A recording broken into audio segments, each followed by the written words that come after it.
Hey guys, welcome back. It is grooming session time, and up on the stand we have our resident sheep, Fanta. She's not a sheep, she's a goat. She just looks like a sheep with all this cashmere hanging off of her. If you've been watching along the videos, sorry, I'm moving the muck bucket into place because it needs to catch all this wonderful cashmere. If you've been watching along in our video series, you know that Fanta has pretty much shed out most of her cashmere on her own without our help, but we're going to finish it out today. This is her spring brush out. This is always the longest session of the year. It's when we get all of that cashmere out of her coat, what little coat she has, and it's when we give them a bath. Now, Fanta is a 14-year-old goat. She is a senior by any definition of the word. Some would say she's beyond life expectancy. I would say she's right at what I expect from my herd. She was my very first goat, right? Her and Emma, who will be up on the stand next, were my very first goats. So, you know, this is legacy here. And I know she's getting older, but, you know, I'm hoping that we see another couple of seasons with her. Fanta has been retired from the breeding program for a very, very long time. I think she was only 3 or 4 when we retired her from our program, primarily because her coat never came in. So even though her genetics and her backing were amazing, and actually some of her kids turned out phenomenal, it didn't make sense to me to continue to breed a goat who had not lived up to the genetic potential. Even if she's passing that on to her kids, it's a risk, right? And I was looking to build a breeding program on solid stock. I wanted our kids to have the ability to live up to their full potential, be in the show ring if necessary, and really, you know, not perpetuate what I would call genetics that skip a generation or, you know, miss a goat here or there. It still happens. It's not perfect by any means. But, you know, you want to try and breed the best of the best. And that includes goats that even if they have all the right genetics, if they're not demonstrating the visuals of those genetics, then probably not the best goat to have in your breeding program if you're doing a show program. So she retired very early from our program, and that has contributed to the longevity of her for sure. You know, breeding is hard on goats, and it can be a challenge for goats to have that kind of longevity. If you're breeding them year after year after year, it takes a toll on anybody's body. So, you know, she certainly had a bit of a help there by being just a beloved pet for most of her life. Now, her companion, Emma much more lived up to her genetic potential, let me tell you. You'll see that, you know, with her coat. But Emma also has an extremely maternal instinct. She has a strong desire to be a mom, to have babies. So she was bred for a few extra years. So instead of retiring at 3 or 4, which again, I can't remember whether I retired them at that, whether I retired Fanta at 3 or 4, but it was early. So instead of retiring Emma at 3 or 4, Emma bred until she was about 5. And at that point, we had grown the herd a bit. We had goats that were much more appropriate for show. The genetics at that point of the breed itself were moving in lightning speed, right? Every generation was improving.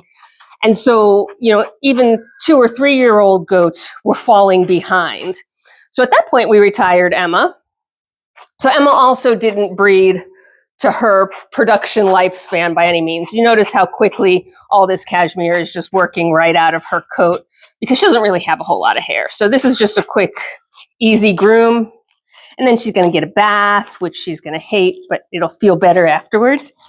So anyway, Emma did not get bred to her full production lifespan by any means, but a little bit longer than Fanta. But she's also 14. She's long-lived. Her body condition is fabulous. She's survived a couple of illnesses over the years. Fanta has never been sick, knock wood. So when you talk about genetic stock, right? Like I really did get what I thought would be the best of the best in terms of starting our program. But again, the programs, this breed was moving so rapidly, improving so rapidly that older animals, and by older, a couple of years, really weren't keeping up, right? And weren't competitive anymore. You had to move forward with better and better stock, which is fabulous. That's a good problem to have.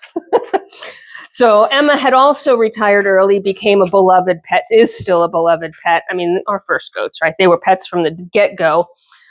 We had a few babies from them and everybody was good. But Emma determined for herself at age 9 that she was tired of being the auntie or the grandma, and she wanted her own babies.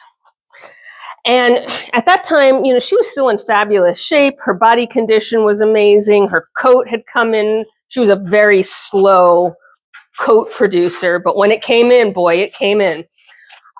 She was looking good. She was feeling good. And so we said, all right, we're going to give her a little bit of a shot at it. She was in such hard heat that it was almost painful for us to watch her desperation to be with a buck. And of course, she doesn't care about the buck really. It was her instinct, her desperation to be a mom.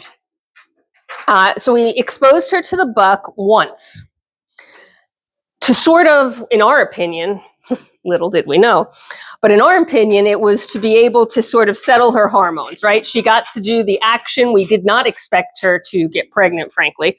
Yes, of course, just like humans, it's always possible. But at her age, with a single exposure, we made the mistake of thinking that it was going to be, just a pretty low probability that she would get pregnant.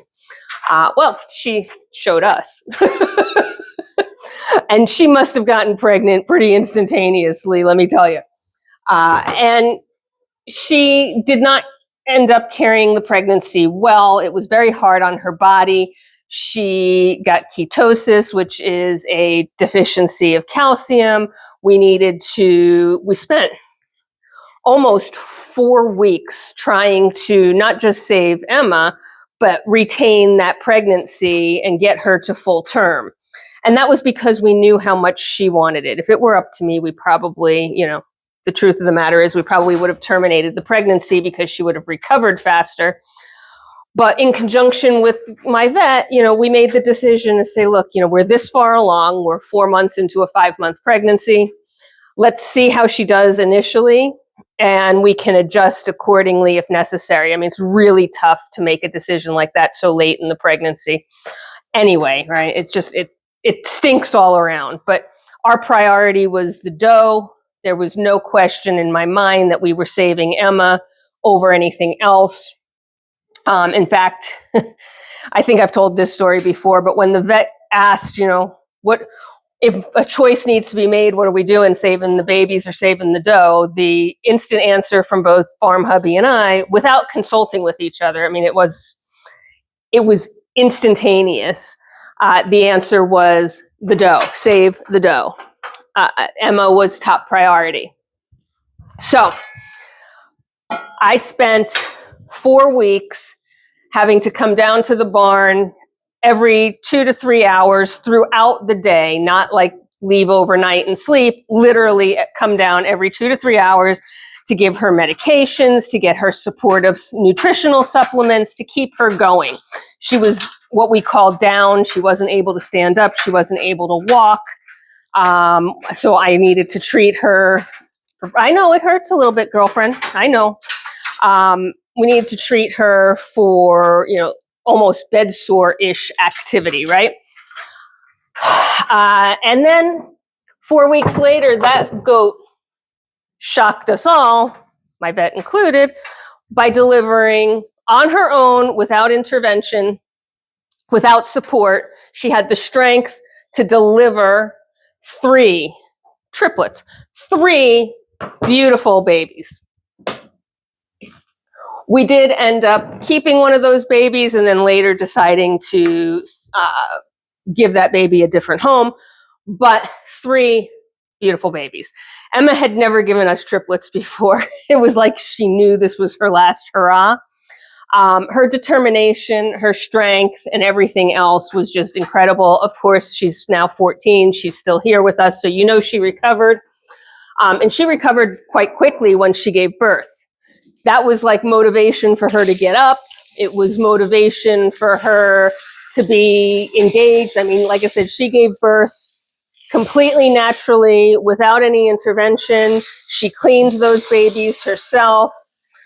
We had to continue to treat her and medicate her and really bring her back to full health. But she was not about to let those babies either go hungry or be left, on their own, right? So you talk about the best maternal instincts in the world. Well, woof, she has them.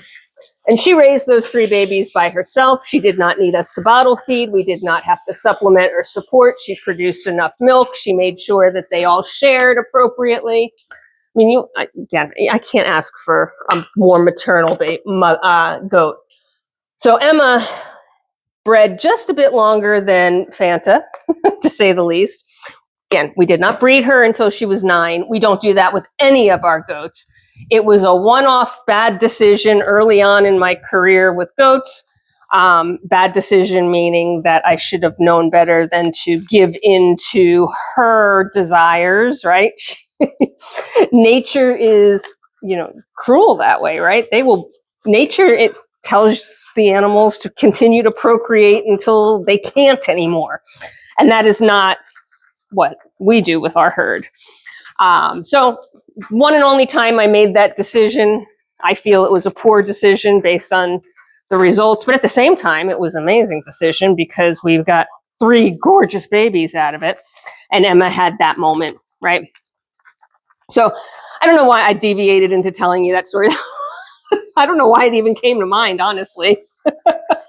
But anyway, so these are our old gals, and I'm going to be doing a marathon session today because I'm trying to get ahead and get everybody's spring grooming done, right? We're in May. You might not see this to June, to be perfectly honest, but we're in May right now. It's still early May, but it's time to get everybody spring cleaned. This is the one and only time that I will go ahead and, well, not one and only time. This is the time of the year, let me put it that way, that every goat on the farm gets a full brush out and a bath. You've seen the show goats. The show goats get 2 baths. They get, beyond that, of course, for spring prep for the show. But that doesn't mean that we shouldn't neglect our non-show goats, right? And obviously, Emma and Fanta for sure at 14 are non-show goats. Even if they were the perfect specimens, they would be long since retired from the ring because I would not do that to a 14-year-old goat. These guys are beloved pasture animals and they will remain that way. But that does not mean that they shouldn't be, excuse me, I'm so sorry. They shouldn't be treated to a spa day. And people ask me all the time, do you have to wash and bathe your goats? And the answer is no, you don't, right? Most goats don't get washed ever. And in the wild, the rain would be the only thing that, ever touched them to rinse them off or whatever. And they're not, it's hard to say they're dirty because dirty implies a negative. And frankly, if they've got some dust in their coat or they've got some vegetation in their coat, that's not necessarily dirty. It's not icky. It's not pee. It's not poop. It's not bacteria. It's just life is built up in their coat. So no, they don't need to be bathed. But since I have the setup to bathe because I do showing and because I am bathing a good portion of the herd for the show, why not? Everybody feels better after a bath or a shower. You know you do. You might not like it any more than she does. And she does not like it, just in case you haven't figured that out yet.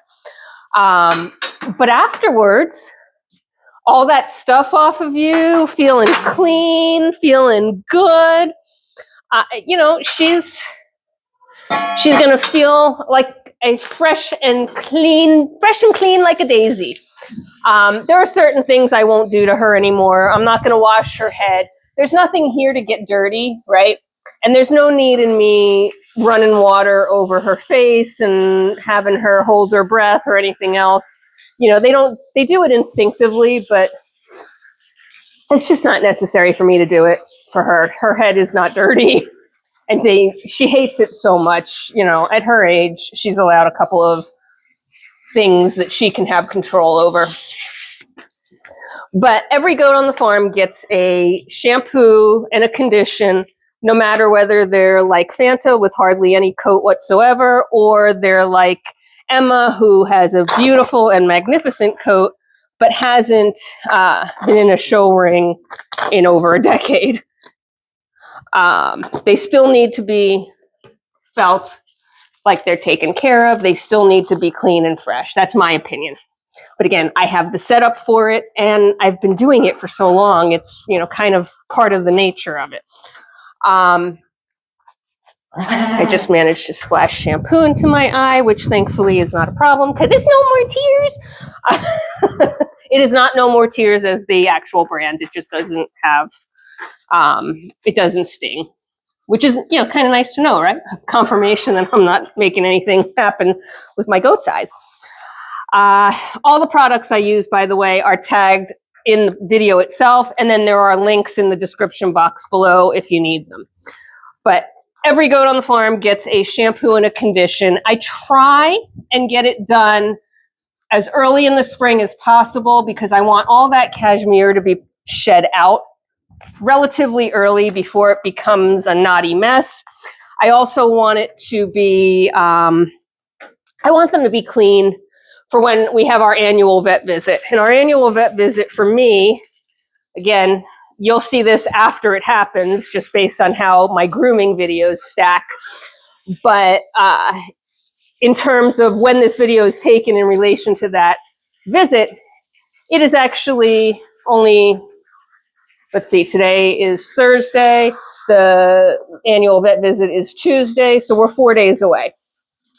So one of the reasons I'm doing a marathon session today and probably another one tomorrow, which is not ideal. It's not what I like to do to myself, but here we are. It happens. But like I said, one of the reasons I want to have that done is it's just more pleasant, right? The vet doesn't care. Let me be frank. The vet deals with, I'm going to use the term dirty again, but I really want to be careful there. I want you to understand that I'm not using it as a negative. I'm not using it as a jab. I'm just going to say dirty animals that haven't been freshly bathed and laundered, so to speak, because they're livestock. They're out in pastures. They live in the wild, right? And then not in the wild, but they live in nature. They live in a pasture where there is dirt, there is grass, there are bugs, there are vegetation. So what a farm vet is used to is exactly that, right? Animals that live outside, and they live outside, they get dirty, they get rained on, they get, you know, they roll in the dust to keep the sun off. They do all the things. My goats do the same thing. But again, since I already washed and cleaned a good portion of the herd for the show, finishing out and doing the rest of the herd for me is just a requirement because I want them to feel good and be clean twice a year. But two is, you know, it's kind of nice for the vet to have a break, right? And not have to deal with any extra smells that they don't have to. Oh, we got to fix that. I didn't do that very well. Sorry, I was just noticing that I missed a piece on her hoof. Hooves were trimmed before video. I do that for every goat before the videos because it's loud, it's obnoxious. And we've tried it before, and while you guys tolerated it, I think it's not necessary for you to sit here and listen to me grind their hooves. I do use a Hoof Boss grinder. It actually takes longer than just using hoof trimmers, but I get more control over the shape of it, and it's a little bit easier on my hands, especially with some of our larger goats like the bucks, who have, you know, tough hooves. They're younger, they're still in their prime. Their hooves are putting up a fight with me. And, you know, I'm an old lady at this point. I'm old like Fanta and Emma.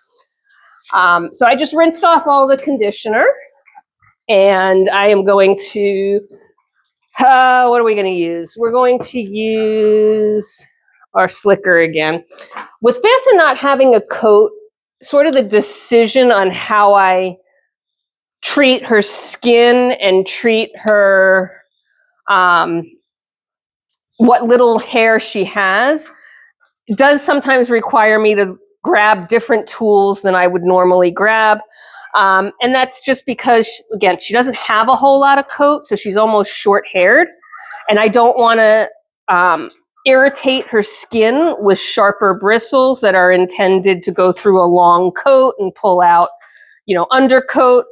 I also don't want to be using something that isn't going to get the, you know, any of the remaining vegetation or dirt or anything that's maybe touching her skin. I want her to be as clean as possible. So it's a delicate balance, really, between what tool to use, how much she's going to tolerate. She's clearly not very tolerant, and honestly, I don't blame her, right? When you're this age, you don't want somebody yanking on you. You don't want to be on the stand at all. She's kind of done with it, but she still has to go up on the stand regardless, because she needs to have her hoofs maintained on a regular basis. And so if she's going to be up on the stand, she's going to get brushed down. What she's not really tolerant of, Frank, right now is this bath situation. And none of the goats like it. So she is done on this side. Even though she doesn't have any coat, I am still spraying her down with our conditioning spray. It is good for her skin. It is good for what little coat she does have. And it sort of helps for the next few weeks for dirt and dander and whatever else may be, you know, causing some buildup to move off of her without my intervention, right? And so every time she gets groomed throughout the rest of the season, she will get a spray down just like you saw. And that just helps. I don't know if you can see it, but there's a lot of flakes here, and those flakes are not dirt. Well, actually, that's true. They are dirt, but they're more skin detritus. I know, girl. I know. You're done. You're done. I can assure you guys, I'm not hurting her in any way, shape, or form. She doesn't even have hair for me to, hit a knot on, right? There's no issue here. She just doesn't like it anymore. She is tired of being up on the stand. I don't even know if it's been a total of 20 minutes yet, but she's done. She wants to go back in the stall where she feels comfortable. She wants to be out in the pasture with the rest of the goats where she still is, the queen of the herd. And see, now all that brown is gone. Loosening it up with the brushing and the conditioner really gets it off her skin, right? And it's dead skin. It's, dirt that's collected a little bit. It's parts and pieces of hay. Nobody wants that stuck to their skin for years on end, right? So we manipulate it off. She will not be bathed again until next year. It's one of the few concessions I make to her age. I know. So I do bathe everybody twice a year, typically, spring and fall. But at 14, even though our falls here in New Jersey can be 80 degrees sometimes, it can also be quite chilly. And I don't put her or Emma through that in fall. I want them to use the summer to build up their body condition, like kind of like a bear, right? Build up their fat, build up their tolerance, their ability to support themselves throughout the winter, maintain their temperature throughout the winter. And even just a bath can detract from that a little bit, right? It can actually cause them, she has to put a little bit of energy into drying and shaking.